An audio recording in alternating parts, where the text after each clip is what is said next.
I want to start today with a question. And I don't mean, a rhetorical question or some kind of throwaway line. I mean a question that, if you really sit with it, really let it sink into your marrow, it changes the texture of reality for a moment. It really does. Our source material for today, it calls it the magic question. It's a heavy one, for sure. It's the kind of question that just strips away all the noise, all the static that we usually carry around in our heads. Exactly. So for everyone listening, if you're driving, maybe just focus for a second here, or if you're at home, just pause whatever you're doing, just for 10 seconds. Here it is. Okay. What one great thing would you dare to dream if you knew you could not fail? If you knew you could not fail, that's the part that gets you. It's startling, isn't it? When I first read that, my brain immediately, it went to the standard stuff, winning the lottery, being able to fly, silly things. But then when you actually process the words, what would I do? It stops you in your tracks.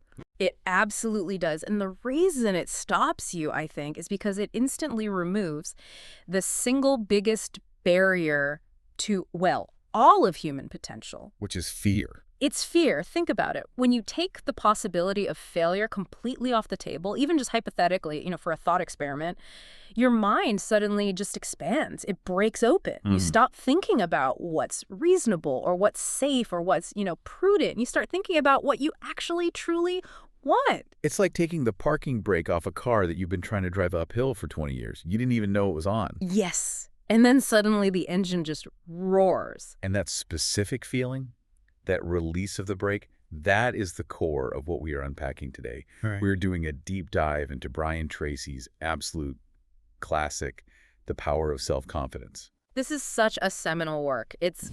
You could argue it's one of the most important books in the entire personal development canon. And what I love about Tracy's approach here, and I think why this deep dive is going to be so valuable, is that he doesn't treat confidence as this fluffy, feel-good emotion. Right. It's not a pep rally. Not at all. Yeah. He doesn't just say, hey, just believe in yourself and give you a high five. No. He treats confidence as a structural component of success.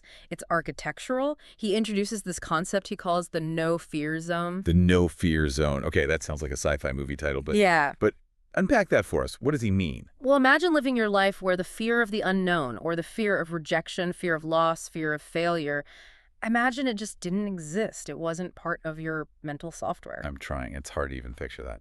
It is. But Tracy argues that if you could live in that zone, you would be practically unstoppable. You would inherently know that you have more talent and ability than you could possibly use in 100 lifetimes. The only thing standing between you and that reality, the only variable in the equation, is fear. But here's the thing that I think most people struggle with. I know I certainly do. We tend to look at really confident people, the type, the ones who walk into a boardroom and just own the oxygen in the room. And we think, well, good for them. They won the genetic lottery. We'd assume confidence is like height or eye color. You're either born with it or you're not. And that right there is the most dangerous myth there is.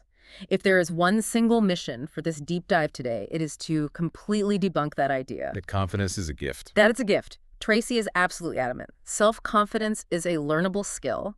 It is a mental muscle that you can train. He uses a really vivid analogy about a marathon to explain this. I thought this was great. He does, and it's perfect. He calls it the mental marathon. And think about it this way. If you decided today that you wanted to run a marathon, but you've been sitting on the couch for the last 3 years eating potato chips. Which sounds lovely, by the way. It does, but you wouldn't just go out and run 42 kilometers this afternoon. No, I would die. I would literally collapse at kilometer 2. I'm not joking. Yeah, you'd hurt yourself. No. But does that mean you can't ever run a marathon? No, of course not. No, it just means you aren't conditioned for it. If you followed a strict training regimen, running every day, changing your diet, building stamina, in 6 months, almost anyone could cross that finish line. Right. Tracy's point is that confidence works the exact same way. It is a form of mental fitness. You could take a person who is just riddled with anxiety and self-doubt, and if they follow the discipline, the mental reps, they can become absolutely fearless. That is incredibly encouraging. No. But before we get into the how, and we have some very specific and slightly unusual tactical stuff coming up later, specifically involving a spiral notebook. Yes, can't wait for that. We need to establish the why, because I think some listeners might be thinking, okay, sure, feeling confident is nice. It would be pleasant not to feel anxious all the time. But I have bills to pay. I have a job to do. Is this just about feelings? And that's the crucial connection we have to make right now. This is not just about feeling good inside your own head. The source material makes a direct, hard-line connection between self-confidence and tangible, bankable, real-world results. We're talking about money. We are talking about higher income. We are talking about better negotiation skills, closing more sales. He even mentions better clothes and nicer cars. He does. And it's not just about materialism. It's about agency. It's about control. When you are the captain of your soul, as he puts it, you navigate your life towards what you believe you deserve. And if you lack confidence. You settle. It's that simple. You settle for the lower salary because you're afraid to ask for more. You settle for the bad relationship because you're afraid of being alone. You settle for the job that bores you to tears because you're afraid of the unknown. Confidence is the engine that drives you out of mediocrity and into exceptionalism. Okay, so let's get under the hood of this engine then. Tracy breaks this down into what he calls the mental laws. And I found this part fascinating because he's treating the mind almost like it's physics. Yes. He's suggesting there are laws of the mind that are just as immutable as the law of gravity. He is, and he starts with what he calls the iron law of the universe. The iron law, it sounds very ominous. It does, but it's actually incredibly grounding. This is the law of cause and effect. Now, Tracy traces this all the way back to Aristotle, around 350 BC. Aristotle gave us this principle of causality. He essentially said that we live in an orderly universe, not a chaotic one. Things happen for a reason. So what you're saying is success isn't an accident. Never. And here's the other side of that coin. Neither is failure. Ouch. That's the hard pill to swallow. It is. The law of cause and effect states that for every effect in your life, whether that's your bank account balance, your waistline, the quality of your marriage, your level of happiness, every single one of those is an effect. And it has a specific cause or a series of causes. I have to play devil's advocate here for a second. Because when you say everything has a cause, it can sound a bit like victim blaming. Okay. If I walk outside and get hit by a meteor, is that my fault? Is that the law of cause and effect in action? That's a great question, and it's a really important distinction to make. Tracy isn't talking about random acts of nature or, luck in the cosmic sense. Okay. He's talking about the overall trajectory of a life. Sure, lightning strikes, random things happen. But the law of cause and effect says that if you look at successful, confident people, their success isn't a series of lucky lightning strikes. It's a result of doing specific things over and over and over again. So it's about replicability. It's about a pattern. Precisely. It's completely neutral. Tracy compares it to gravity. Gravity doesn't care if you're a good person or a bad person. If you jump off a building, you fall. The law of cause and effect is the same. Shit. If you do what successful, confident people do, if you trace the causes of their success and you repeat them, you will eventually get the same results. It's not magic, it's a recipe. It's a recipe. I love that. If you bake a cake using the exact same ingredients and the same temperature as a master baker, you get the same cake. We get the same cake. It takes the mystery out of it. It's not about being chosen for success. Yeah. It's about following the recipe. And that leads directly into the second law he discusses, which explains how we apply that recipe in our minds. It's the law of concentration. You become what you think about most of the time. It sounds like a bumper sticker, doesn't it? But let's actually unpack the mechanism here, because this is where, modern neuroscience actually catches up with ancient wisdom. Tracy explains that dwelling on a thought is like watering a seed. The more you think about something, the more it grows and takes root in your reality. Your brain literally rewires itself to notice more of that thing. But here is the trap, right? Because I know how my brain works. I don't usually sit around thinking about how great everything is going to be. My mind defaults to other things. And that is the tragedy of the human condition right there. The default setting for most people is worry. It's fear. Most people spend the vast majority of their mental energy thinking about what they don't want. Yeah. They worry about their debts. They replay that awkward conversation from 3 years ago in the shower. They obsess over their health problems. Oh, by the law of concentration, they're actually making it worse. They're nurturing those problems. By obsessing over them, they are giving them energy. It's like they have a garden, and they are lovingly watering the weeds every single morning while the beautiful flowers die of thirst. They are literally attracting more of those problems into their lives because that is where their focus is. It's a complete self-fulfilling prophecy. If I go into a presentation thinking I'm going to mess this up, I get nervous, my throat gets tight, my hands shake, and What do you know? I mess up the presentation. Completely. And you walk out saying, see, I knew it. To build confidence, you have to ruthlessly, and I mean ruthlessly, discipline your mind to think only about what you desire and refuse to dwell on what you fear. It requires a kind of mental violence against your own negative thoughts. Which connects beautifully to the third law he mentions, the law of correspondence. Your outer world is a reflection of your inner world. This is the mirror effect, and this is perhaps the most confronting law of all. It can be a tough one to accept. Why is that? Because it says that if you look at someone's life, their relationships, their physical health, their bank account, their career trajectory, you are seeing a physical manifestation of their internal mental state. He uses a great phrase for this. You can't paint the mirror. Exactly. That's the image to keep in your head. If you look in a mirror and you don't like the reflection you see, you can't fix it by painting a smile on the glass. It doesn't work. You have to change the face in front of the mirror. You have to change the source. You cannot have a positive, exciting, wealthy life on the outside if you have a negative, fearful, impoverished mind on the inside. All transformation, without exception, has to start from the inside out. Okay, so let's just pause and synthesize for a second. We've got these foundational laws. We know that we cause our own results. We know that we become what we think about. We know our life is a mirror of our mind. If we accept all that, then the next logical question is, what is the foundation? If we're going to build this skyscraper of confidence, what's the concrete slab at the very bottom? And Tracy is very, very specific here. He doesn't say boldness or aggression or charisma. He says the foundation is integrity. This was one of the most interesting parts of the text for me because we usually separate ethics from performance, don't we? We do. We think integrity is for Sunday school and performance is for the Monday morning sales meeting. Tracy says, no, you've got it all wrong. Integrity is the structural foundation of self-confidence. So why? Why can't I be a confident crook?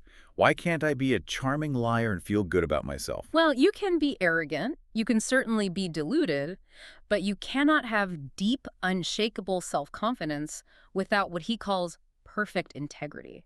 And think about the word integrity itself. It comes from the Latin word integer, which means whole, complete, undivided. Like in math. Exactly.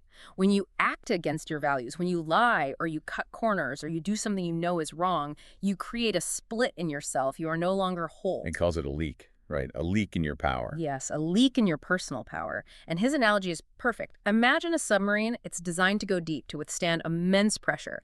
If there is even a tiny crack in the hull, a tiny lack of integrity in the metal, the moment that submarine goes deep, what happens? It implodes. It implodes. It can float on the surface, sure. It can look like a submarine. It can fool everyone on the shore, but it can't handle pressure. That is a visceral image. So when we compromise our values, we're essentially cracking our own hull. We can't handle the pressure of real life. That's it exactly. You feel guilt. You feel inferior. You feel like an imposter. And you cannot be confident when deep down, in the quiet of your own mind, you know you are compromising. You know you're not living up to the best version of yourself. There was a staggering statistic in the source material about this, but in business context. And I think this proves it's not just some fuzzy moral argument. This is about results. Oh, the study on corporate values. This is huge. Researchers looked at companies over a 25-year period, and they found that the companies that had clear written values, and this is the crucial part, actually adhered to them. Right, they didn't just hang them on the wall. They lived them. Those companies were 700% more profitable than companies that didn't. Hold on. 700%. 700%. That is the integrity dividend. And it applies to individuals, too. When you know who you are and you refuse to compromise, you have a power that people can feel. You become trustworthy. And even more importantly, you trust yourself. So how do we define these values? Because, just saying be a good person is a bit vague. Tracy gives us a specific exercise for this, and it's a little morbid. It's called the eulogy exercise. It is a bit morbid, but is incredibly effective. He asks you to imagine your own funeral. Oh, fun. I know, but stick with it. Imagine the casket is there. Imagine the people sitting in the pews, your family, your colleagues, your friends, and then the speaker stands up to read your eulogy. What do you want them to say about you? It really forces you to look at the long game, doesn't it? Because nobody in that moment wants their eulogy to be, he checked his email very, very quickly. Exactly. Or he increased shareholder value by 4%. No. You want them to talk about your character. He was honest. She was kind. He was courageous. She never, ever gave up. When you write down what you want said about you at the end of your life, you are defining your values for today. And once you have those values, Tracy says it's not enough to just list them. You have to rank them. He calls this the hierarchy of values. Yeah. Why does the ranking matter so much? Isn't it enough to just have them? No, because life is messy. Life is full of conflict. And your values will inevitably conflict with each other. Great. Let's say you value family and you also value career. Both are good things, right? But if you don't rank them, what happens when you have a conflict? Like the classic movie trope, the big piano recital, is at the same time as the big career-making meeting. That's the stress test. Your true values are only ever revealed under pressure. If you haven't decided beforehand that family comes before career, you'll likely choose the career path because the financial pressure is immediate and it's loud. But if you have that hierarchy crystal clear in your mind, say God, family, health, career, for example, the decision is already made. You don't have to agonize. You choose the recital. The choice is simple. And doing that, honoring that hierarchy, that builds the confidence muscle. Immensely. Because every time you sacrifice a lower value for a higher value, you feel a surge of self-esteem. You feel proud of yourself. You feel whole. Conversely, if you skip the recital for the meeting, even if the meeting goes well, you feel that little leak in your soul. You feel weaker. He compares this character building to weightlifting, which I thought was a great analogy. The concept of mental resistance, this is brilliant. Just as a muscle only grows when it pushes against resistance gravity, a dumbbell, iron, your character only grows when you experience mental friction. And that friction is temptation. That friction is the temptation to take the easy way out. The temptation to tell a small lie to save face. The temptation to skip the workout. The temptation to compromise.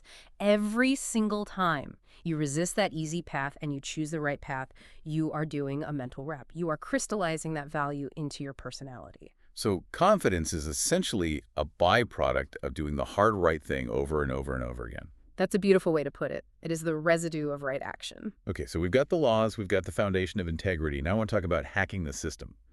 Because let's be real, sometimes we don't feel confident. Even if we are trying to do the right thing, we feel small. We feel scared. Tracy brings in the work of William James here. The law of reversibility. This is one of the most practical, in-the-moment tools in the entire toolkit. William James, often called the father of American psychology, said, actions and feelings go together. Now, we usually think of that as a one-way street. Right. Feeling leads to action. I feel happy, so I laugh. I feel brave, so I speak up.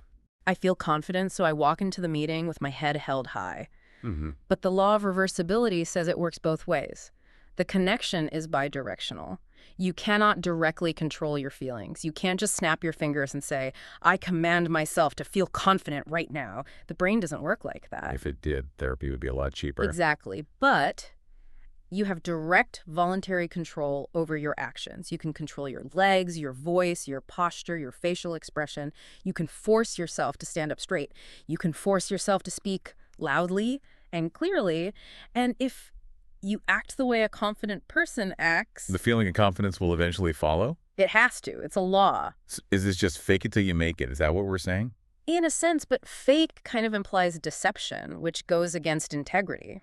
Yeah. Tracy prefers the phrase act as if. If you act as if you are already the person you want to be, you create a kind of cognitive dissonance in your brain. Your brain says, wait a minute, we are standing tall, we are smiling, we are speaking clearly, we must be confident. And it releases the neurochemistry, the serotonin, the dopamine, to match the behavior. And this directly addresses something that the source material mentions, which I know a lot of our listeners struggle with. Imposter syndrome. Yes. And Tracy notes that even the most successful people in the world battle this. They feel like frauds. They're waiting for someone to tap them on the shoulder and say, we found you out. Right. You don't belong here. Exactly. The difference is the successful person doesn't wait for that feeling to go away. They act through it. They use the law of reversibility to generate the feeling they need by taking the action they fear. I love that. You don't wait for the feeling. You generate it with action. You are the generator, not the battery that's waiting to be charged. Precisely. Now let's move to the engine of confidence. We've built the chassis with integrity. We've hacked the starter motor with reversibility. But what makes the car actually go? Tracy says it's goal setting. But he calls it the master skill. He does. And this connects all the way back to the law of concentration we talked about at the beginning. Goal setting is how you harness that law.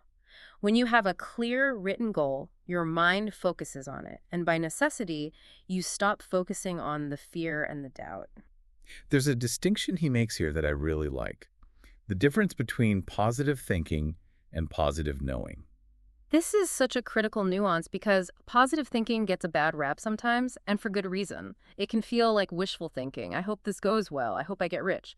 That's very fragile. Okay. Positive knowing comes from a track record. It comes from evidence. When you set a goal, even a tiny one like, I will clear my inbox by noon, and you achieve it, you prove to yourself that you are competent. You're building a case file of evidence that you are an effective person. Exactly. And that evidence creates positive knowing. You don't just hope you can deliver on the big project. You know you can deliver because you have done it 1,000 times before on smaller goals.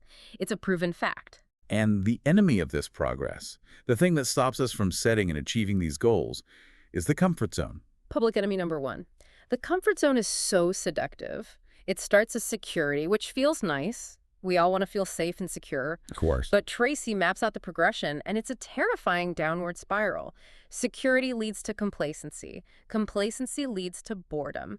And boredom inevitably leads to frustration and unhappiness. Wow, that's a scary progression. We think we're being safe, but we're actually just marching toward unhappiness. It is, because humans are designed to expand. We are teleological beings, which is just a fancy way of saying we are goal-seeking mechanisms. We are like a guided missile. Okay. If a guided missile has no target, what does it do? It just spins in circles or it crashes into the ground. When we stay static in a comfort zone, we are acting against our fundamental nature. That's why we get depressed and anxious when we aren't growing. We are denying our biological imperative to strive for something more. To break out of that, Tracy gives us the 4 C's of confidence. Let's run through these quickly because they provide a nice, clean framework. Sure. The first C is clarity. You have to know exactly what you want. Not, I want more money, but I want to earn $125,000 a year by December 31st. Vague goals produce vague results. Makes sense. Second. Conviction. You have to believe deep in your bones that it's possible for you. If you don't really believe it, you won't try when things get hard. You'll give up at the first obstacle. Third. Concentration. This goes back to the law. Focusing solely on the goal, not the obstacles. Seeing the destination, not all the bumps in the road. And the fourth and final C. Consistency. This might be the most important one. Doing something every single day. Not just when you feel motivated, not just when you feel like it. Consistency is what separates the dreamers from the achievers. Speaking of achievers, the source material has some absolutely incredible stories about the power of this. The one that blew my mind was the Phoenix conference story. Can you recount that one for us? This story is just wild. So Brian Tracy is giving a talk at a conference in Phoenix. He's talking about goals. He tells the audience, go home tonight and write down 10 goals you'd like to achieve. And most people, of course. Most people, of course, nod, and then they do absolutely nothing. But this one attendee, let's call him Bob, decides to really do it. He goes home Sunday night, sits down at his kitchen table, and writes down 10 specific goals. Okay, so he just has a list. Just a list. But he wrote them with clarity, using the rules. Monday morning, he goes to work. By Monday evening, a mere 24 hours later, he had achieved 5 of them. What? That sounds impossible. That sounds like magic. It sounds like magic, but Tracy explains it's about a part of your brain called the reticular activating system. Once Bob wrote the goals down, he primed his brain to start scanning his environment for opportunities he was previously ignoring. So the opportunities were always there. Yeah. He just wasn't tuned into them. Exactly. He was tuned to the static channel, writing the goals, tuned his brain to the music channel. One goal was to smooth things over with an unhappy client. He walked into the office, saw the file, made a phone call, done. Another was to sell a specific amount of product. He saw a lead on his desk he'd been ignoring for weeks, called them, and closed the deal right there. Wow. By Thursday, what happened? By Thursday, he had achieved the other 5 goals. He had to write a whole new list. That is just the power of focus. And then there's the story of the immigrant. This one is a classic rags to riches story. A man came to the country with absolutely nothing, no money, very limited language skills, sleeping on the floor of a crowded apartment with several other people. A really tough start. A really tough start. But he gets his hands on a goal-setting audio program, maybe even this one. He starts listening to it obsessively. He starts applying the 4 C's we just talked about. That happened. He started 2 businesses. He applied that positive knowing. He built his track record. 4 years later, the man who was sleeping on the floor was a millionaire. And Tracy insists it wasn't luck, it was the systematic application of these mental laws. It really drives home another one of his laws, the law of indirect effort. You don't pursue happiness or confidence directly. No. You pursue worthy girdles. And happiness and confidence are the byproducts. They show up when you're not looking. That's it exactly. You can't just sit in a chair and try to be happy. That's like trying to fall asleep by willing it to happen. It just pushes it further away. You have to get busy doing the things that lead to the life you want, and happiness just sneaks in the back door while you're working. Okay, I know our listeners. They are smart, they are motivated, but they love the tactical stuff. We've talked about the concepts, but what do we actually do? What's the homework? The source material provides some very specific exercises. I want to walk through these in detail. First up, the dream list. This is where you suspend all disbelief. You take the lid off your ambition. Tracy suggests a few thought experiments to really get the juices flowing. The first is the $1 million scenario. Okay, what is that? You ask yourself, what would you do if you won $1 million, cash, tax-free, today? And really think about it. Don't just give the responsible answer, oh, I'd invest it. What's the first thing you'd do? Would you quit your job tomorrow? The answer is yes. That tells you something really important about your current job. Would you move? Would you buy a saxophone? This exercise reveals what you really want but are holding back on because of a perceived lack of money. Then there's the 6-month scenario. This one hits hard. This is the ultimate clarifier.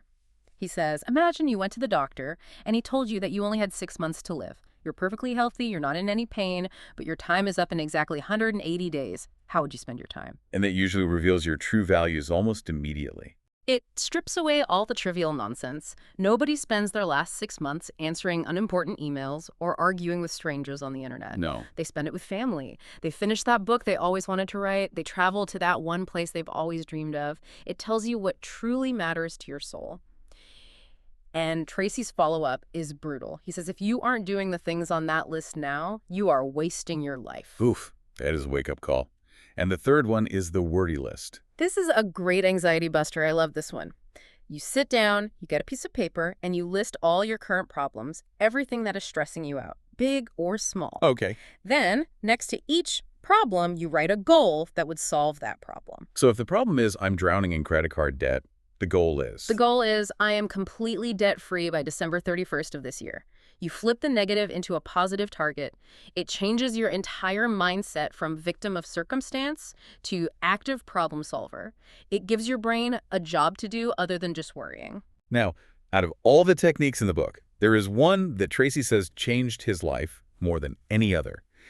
And it involves a cheap spiral notebook. The spiral notebook technique, it is so deceptively simple, but the discipline behind it is key. I've tried this myself, and it is startlingly effective. Okay, walk us through the mechanics, step by step. Okay, step 1. Go out and buy a cheap spiral notebook. He says it has to be spiral bound so you can easily flip the pages all the way over. Check, got it. Every single morning, before you check your phone, before you check your email, before you turn on the news, you open that notebook to a fresh page, and you write down your top 10 to 15 goals. Okay, and then the next day, I check what I wrote the day before and see how I'm doing. No, that is the twist. That is the secret. You do not look at the previous day's page. You turn to a fresh, blank page, and you write your goals again from memory. From memory? Why from memory? Why not just copy them over? Because rewriting them from memory forces you to clarify them every single day. Some goals you wrote yesterday might not feel that important today, so you forget to write them down. That's good. That means they weren't true goals. They were just whims. The important ones, the ones that really matter to you, will keep coming to the surface, and they will get sharper and more detailed over time. I want to lose weight becomes, I weigh 70 kilos and feel fantastic. And the syntax matters here, right? He has rules. We can't just write, I want to be rich. Correct. Tracy gives us the 3 Ps of goal setting. They must be written in the present tense. The subconscious mind only operates in the now. If you write, I will earn $100,000, your subconscious says, cool, we will do that eventually. You have to write, I earn $100,000. It creates that cognitive dissonance again, doesn't it? It forces the brain to start working to close the gap. That's it, exactly. It forces the brain to resolve the conflict between your current reality and the statement you just wrote. The second P is positive. I am not fat is a terrible goal because your brain focuses on fat. I am fit and trim is a good goal. And the third P is personal. You must use the word I. My team's sales increase is bad. I lead my team to record sales is good. So I earn $100,000. I drive a gray Mercedes. I weigh 70 kilos. Like that. Exactly like that.